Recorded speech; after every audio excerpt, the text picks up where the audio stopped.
The first thing the inmates noticed was that the human walked through the main gate without chains.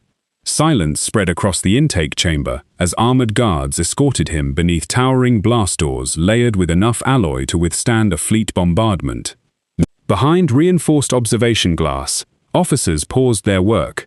Across the suspended cell galleries, murderers, pirates, psychic predators, and fallen warlords pressed closer to the energy barriers, eager to see the fool who had willingly entered Oblivion Bastion. No one volunteered for this place. No one. The man neither hurried nor hesitated. His boots struck the black steel floor with an even rhythm. Broad shoulders filled the plain grey prison jacket, issued only minutes earlier. Short, dark hair framed a weathered face marked by faint scars that crossed his jaw and one eyebrow. His grey eyes drifted across the immense chamber, not searching for escape routes, but studying people. That unsettled everyone. A guard activated the central scanner. "State your designation," he said. "Elias Voss," the human replied. "No military affiliation. Not anymore. No surviving nation. No." The machine emitted a soft confirmation tone. The guard frowned. "Species?" Elias almost smiled. "Human." The word echoed farther than anyone expected. Several inmates laughed. One reptilian giant leaned against the bars of his containment cell, exposing rows of dagger-like teeth. So the bedtime stories were real. Another inmate, wrapped in shifting shadows, tilted its head. "I expected something larger." The laughter grew louder. Elias ignored it. High above the chamber, Commander Veressa watched from the command balcony. Silver patterns glowed faintly beneath the midnight blue skin of her arms as she rested one hand on the railing. Her long white hair flowed over polished black armor, and the graceful horns curving behind her head gave her silhouette an almost regal presence. She had reviewed thousands of prisoners. Fear looked different on every species. Some shouted, some begged, some threatened, some collapsed. This human displayed none of them. "What are you seeing?" her lieutenant asked quietly. Veressa kept her eyes on Elias. "I'm trying to decide whether he's extraordinarily brave." She paused. "Or extraordinarily dangerous." Below, processing continued. A medical drone circled Elias while projecting blue light across his body. Numerous healed fractures. Multiple knife wounds. Old ballistic trauma. Radiation exposure. The drone hesitated. Probability of previous military service, 98%. Elias remained perfectly still. The technician frowned. "Who did this to you?" Elias answered with the same calm expression, "Life." The response earned a few amused snorts from nearby guards. Before anyone could continue, alarms flashed crimson. One containment field flickered. A towering insectoid inmate slammed both forelimbs into the unstable barrier. The field shattered. The creature lunged toward the processing line. Guards reached for weapons. Too slow. The inmate struck one officer hard enough to send him crashing into a console. Panic rippled through the chamber. Instead of retreating, Elias stepped sideways, not toward safety, toward the fallen guard. The insectoid roared and charged. Veressa's hand moved toward the emergency override. Then she stopped. The human wasn't frozen. He was watching. Every movement of the creature. Every shifting foot. Every angle. Just before the inmate reached him, Elias grabbed the fallen stun baton lying beside the unconscious guard. He didn't swing wildly. He waited. One precise step. One controlled strike against the creature's forward joint. The massive limb buckled. Momentum carried the inmate sideways. Its shoulder slammed into a support column instead of Elias. Before it recovered, Elias drove the baton into an exposed nerve cluster beneath its armored neck. The electrical discharge flashed bright white. The creature collapsed. 3 seconds. That was all it took. The chamber fell silent again. Guards stared. Even the inmates stopped mocking him. Veressa descended from the observation platform with measured steps. Her boots echoed across the steel floor until she stood only a few feet away from Elias. Up close, she noticed details the surveillance cameras had missed. The tiny lines beside his eyes suggested someone who smiled more often than his scars implied. His breathing remained steady. No adrenaline, no triumph. Just quiet focus. She studied him for several moments. "You could have escaped during the confusion," she said. Elias met her luminous violet gaze. "I walked in." His voice remained calm. "Why would I run?" For the first time in many years, Commander Veressa found herself without an immediate answer. Around them, whispers spread through the prison, faster than any official announcement. The human had entered voluntarily. He had protected a guard instead of himself. And somehow, in the span of a few minutes, the deadliest prison in the galaxy had become curious about its newest inmate. Veressa watched as officers escorted Elias deeper into the Bastion's endless corridors. Something about him refused to fit any report she had ever read. He carried himself like a man who understood exactly where he was. Worse still, he looked like someone who had come here for a reason. The cell assigned to Elias overlooked the oldest block in Oblivion Bastion. No window revealed stars. Thick alloy walls swallowed every trace of the outside universe.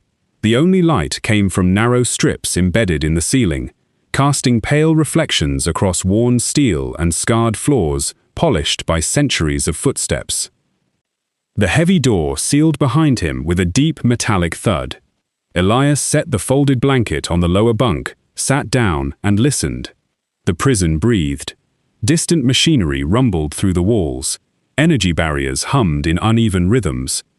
Somewhere beyond the corridor, someone laughed with enough malice to make newer inmates lose sleep. He simply closed his eyes for a moment. Outside, half the block watched through their cell fields. "I thought humans were taller. He'll be dead before morning."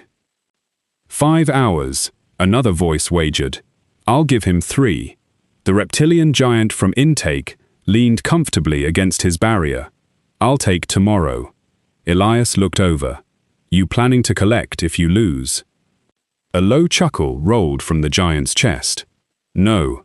I just appreciate optimism." Several nearby inmates blinked. The human had answered as though they were strangers, sharing a meal, instead of predators, measuring prey. That alone shifted the mood. Hours later, the corridor lights dimmed for the evening cycle. A food cart rolled through the block, pushed by 2 guards accompanied by an alien medic with gentle amber eyes.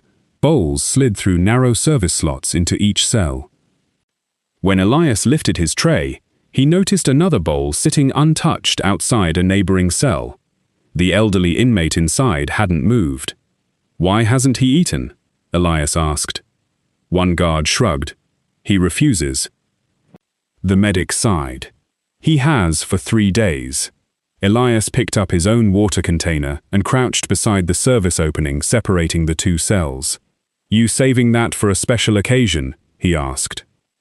The old inmate remained motionless. "I'm not hungry." "You look hungry." "I've lived long enough." Elias rested one arm on his knee. "I've met people who said that." Silence followed. They usually changed their minds after breakfast. The elderly prisoner's lips twitched. It wasn't quite a smile, more an old habit remembering how. Several nearby inmates watched with open confusion. Nobody talked prisoners into eating. Nobody cared enough to try. After nearly a minute, the old inmate finally reached for the bowl. The medic quietly exhaled. "Thank you," she whispered, as the cart moved onward. Elias nodded once. No one should starve because they've forgotten why tomorrow matters. Commander Veressa reviewed surveillance footage long after her shift should have ended. Again and again. Every recording contradicted the intelligence files. Humans were supposedly impulsive, aggressive, territorial, yet Elias consistently lowered tension instead of raising it. A soft knock interrupted her thoughts. Her lieutenant stepped inside. The council is asking for your evaluation. Varessa closed the recording. What do they want to hear? Whether he's manipulating everyone. And what do you think? The lieutenant folded her arms. I think manipulative people don't risk their lives for unconscious guards. Varessa couldn't argue with that. The following day, Block 12 exploded into violence. Two rival inmate factions collided in the common exercise yard. Massive bodies crashed into reinforced barriers. Claws met plasma blades stolen from maintenance drones. Guards flooded through security doors, but dozens of combatants ignored every warning. Elias stood near the outer wall, watching, calculating. A frightened rookie guard stumbled backward after being struck by flying debris. His weapon skidded across the floor. One charging inmate saw the opening. The young guard froze. Before the attacker reached him, Elias stepped directly into the path. "You've got the wrong target," he said. The towering inmate snarled. "Move." "No." The alien swung. Elias slipped inside the attack instead of retreating. His forearm redirected the larger creature's elbow, while his shoulder shifted the attacker's balance just enough to carry both of them into empty space. The inmate crashed heavily onto the floor. Elias never threw another strike. He simply stood between the fallen alien and the rookie guard. "You've already made your point." Something in his voice carried neither fear nor challenge, only certainty. The attacker stared at him, then, unexpectedly, rose without another word and walked away. The fight around them slowly lost momentum. One by one, others lowered their weapons. Even the guards looked surprised. From the observation platform above, Varessa had witnessed every second. She descended after order returned. The rookie guard was still catching his breath. "You saved me," he said quietly.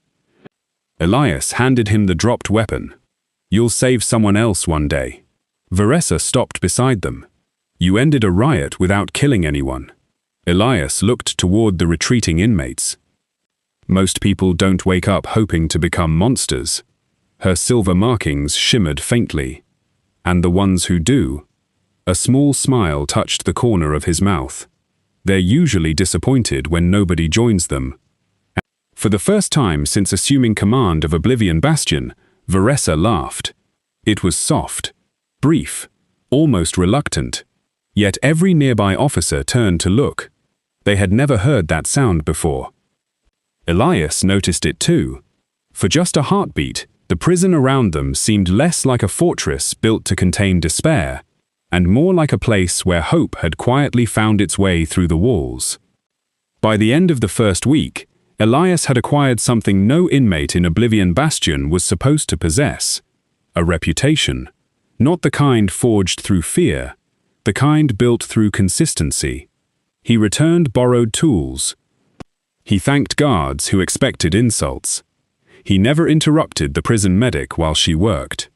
When meals arrived, he quietly ensured the weakest inmates reached the serving line before the strongest claimed everything. No speeches. No grand gestures. He simply acted as though dignity belonged to everyone. The change spread through Block 12 with surprising speed. Arguments that once erupted into bloodshed ended with grumbling instead of broken bones. Guards reported fewer assaults during shift changes. Even the enormous reptilian inmate who had laughed at Elias during intake now watched him with something approaching respect. One afternoon, the giant approached during recreation. "You don't fear anyone here."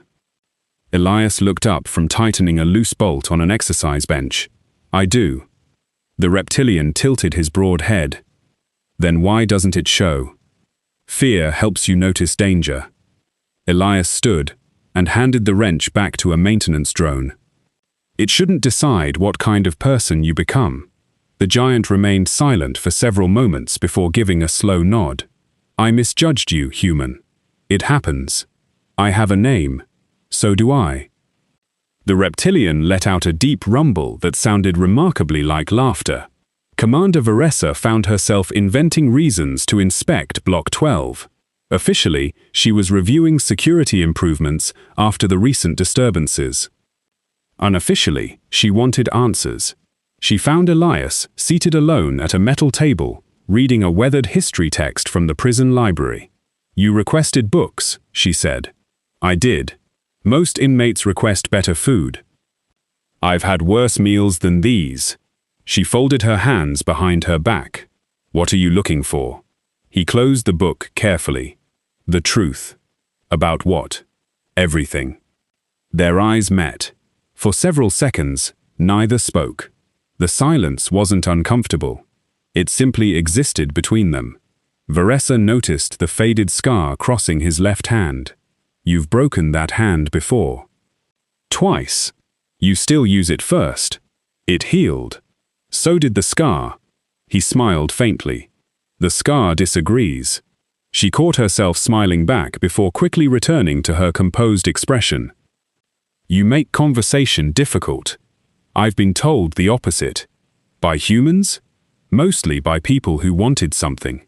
And what do you want?" His answer came without hesitation. "To leave this place better than I found it."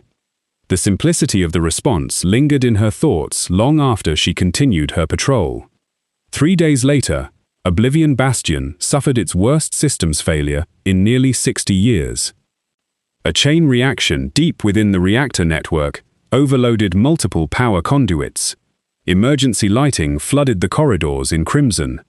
Containment fields flickered across 4 prison blocks. Warning sirens shook the walls. Reactor breach in Sector 7. Medical wing without auxiliary power. Containment failures spreading.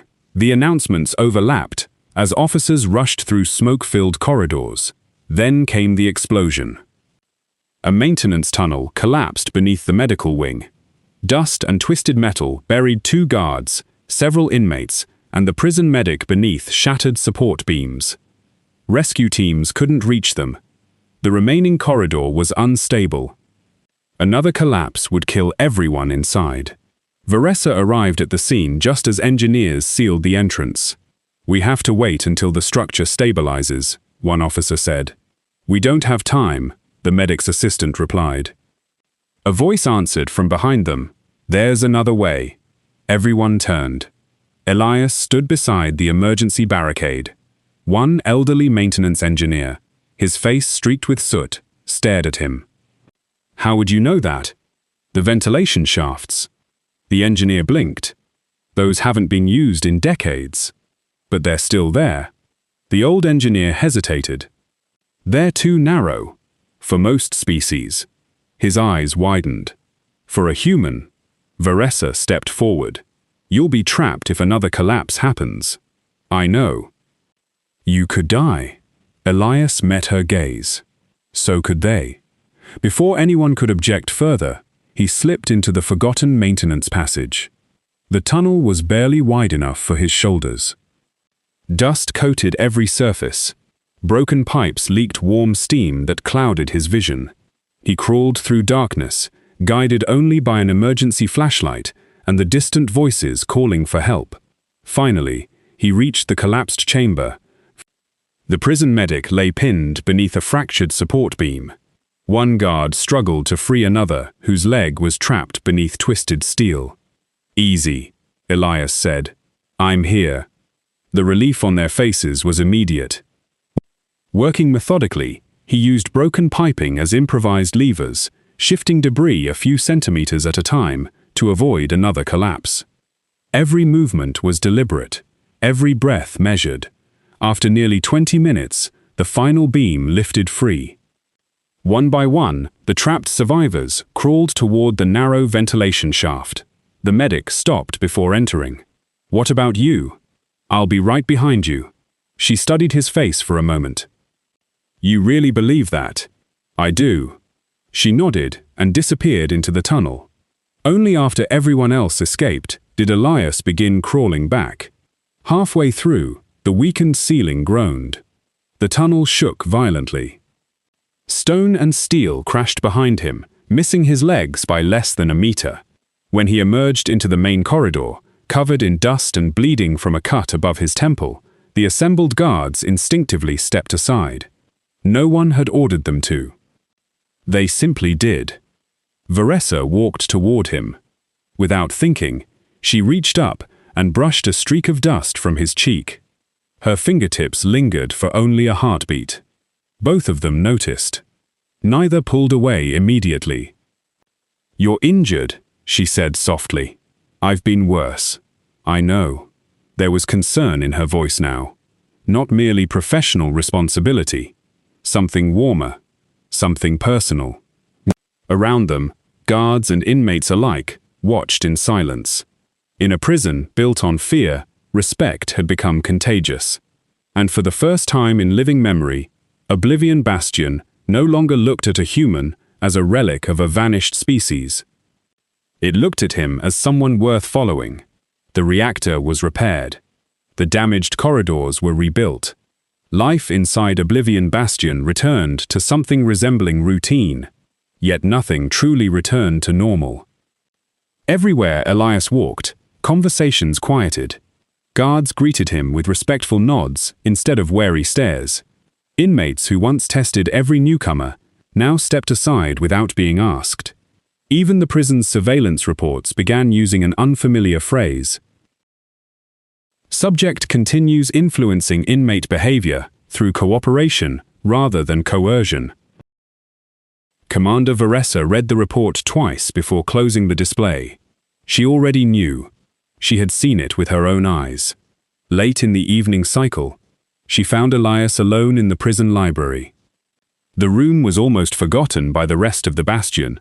Shelves of physical books stretched between reinforced pillars, preserving records too old to trust to digital archives. He was studying a faded star chart. "You've been requesting restricted history files," she said. "They're surprisingly incomplete. They're classified. They're edited." Veressa paused. "There is a difference."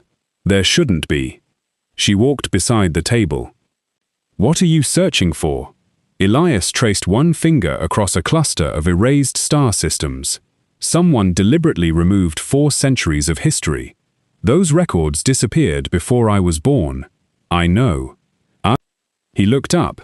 "They disappeared before yours was too." A faint crease formed between her brows. "You already know what happened." "I know enough." "Then tell me."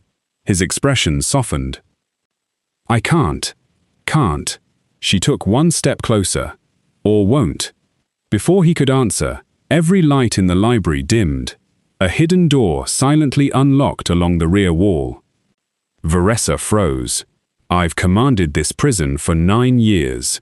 She stared at the opening. That door has never existed.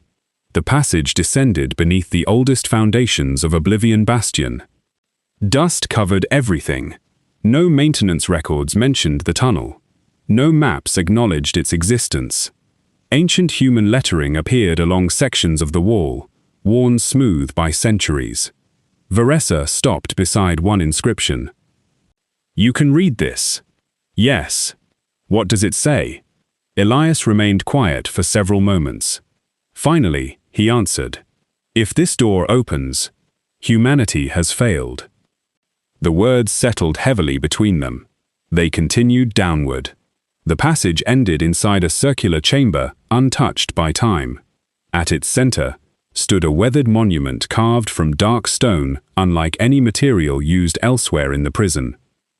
Around it floated dozens of inactive holographic projectors. As Elias stepped forward, the chamber awakened.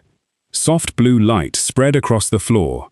A woman's voice echoed gently through the darkness. As human genetic signature confirmed. "Welcome home." Veressa instinctively reached for her sidearm. There are no power sources. There weren't supposed to be. The holograms flickered into existence. Stars filled the chamber.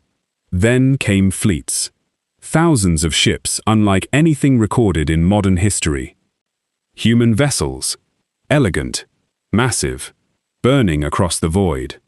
Veressa stared in silence. So many. They weren't explorers. Elias's voice was barely above a whisper. They were evacuating. The recording continued. Entire worlds vanished beneath expanding darkness. Not explosions, not invasions. Absence. Stars themselves seemed to disappear. The woman's recorded voice returned. To all surviving personnel, containment has succeeded. Human civilization will initiate total dispersal protocol. Our extinction must appear absolute. Varessa looked at Elias. What does that mean? He closed his eyes. It means humanity didn't lose. He opened them again. We left. She shook her head. No civilization abandons thousands of worlds voluntarily. We did. Why? His gaze settled on the monument. Because staying would have doomed everyone else. The hologram shifted. A final recording appeared. An elderly human officer stood before the camera, exhaustion etched into every line of his face. If you're seeing this, he said quietly, the prison still stands.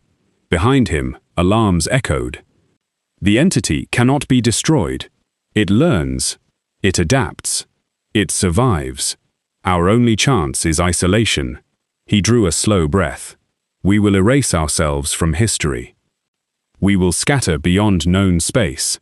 We will become a legend. So no one comes looking. The image dissolved. Silence filled the chamber. Varessa struggled to process what she had seen. Everything we know is incomplete, Elias finished. The stories painted humanity as reckless conquerors. He gave a weary smile. History is easier to accept when the heroes are gone. She searched his face. You knew. I suspected. And you came here to confirm it. Yes. She stepped closer until only a breath separated them. Her luminous violet eyes searched his grey ones. You've carried this alone. For a long time. Without thinking, she reached for his hand. Her fingers intertwined with his scarred ones. This time, neither of them pulled away. The contact was gentle. Steady. Real. I don't see a conqueror, she said quietly. I see a man carrying the weight of an entire civilization. Elias looked at her, emotion flickering behind the calm that rarely cracked. I was hoping someone eventually would. Before another word could be spoken, the monument trembled. A deep vibration rolled through the hidden chamber. Then came a sound unlike machinery. It resembled a slow heartbeat. One impossibly ancient heartbeat. From somewhere far beneath Oblivion Bastion, Elias's expression changed for the first time since he had entered the prison. His calm disappeared. We're too late.